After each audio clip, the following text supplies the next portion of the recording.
আমরা আজকে যে যাত্রা শুরু করলাম, এই গণতান্ত্রিক অভিযাত্রা যাতে চালু থাকে, আপনারা সবাই সেজন্য সজাগ থাকবেন, সচেষ্ট থাকবেন। এই দেশে আমার ভাই শাহজাহান চৌধুরী যেটা বলেছে যে মাদক একটা বিশাল সমস্যা, আপনারা সবাই সামাজিক সচেতনতা শুরু করেন। আইন শৃঙ্খলা বাহিনী তার নির্ধারিত কাজ করবে ইনশাআল্লাহ। বাংলাদেশ যাতে মাদক মুক্ত হয় সেজন্য আমরা অতি শীঘ্র এই বিষয়ে অভিযান পরিচালনা করব। জুয়া এবং অনলাইন জুয়া এটা বন্ধ করার জন্য আমরা এখন গবেষণা করছি কিভাবে কি করা যায়। এটা সামাজিক ব্যাধিতে পরিণত হয়েছে। বাংলাদেশে এই কয়েকটা অঞ্চল আছে যেখানে মানব পাচারের বিষয়টা চলে এসছে সামনে, তার মধ্যে টেকনাফ, পুকিয়া, কক্সবাজার এগুলো আছে।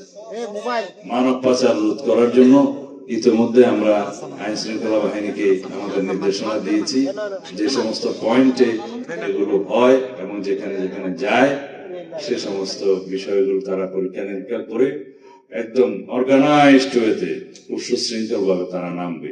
সুতরাং মানব পাচার বন্ধ করার জন্য সরকারি উদ্যোগ থাকবে, আইন শৃঙ্খলা রক্ষাকারী বাহিনীগুলো তাদের নিজস্ব অভিযান পরিচালনা করবে, আপনারা সহায়তা করবেন।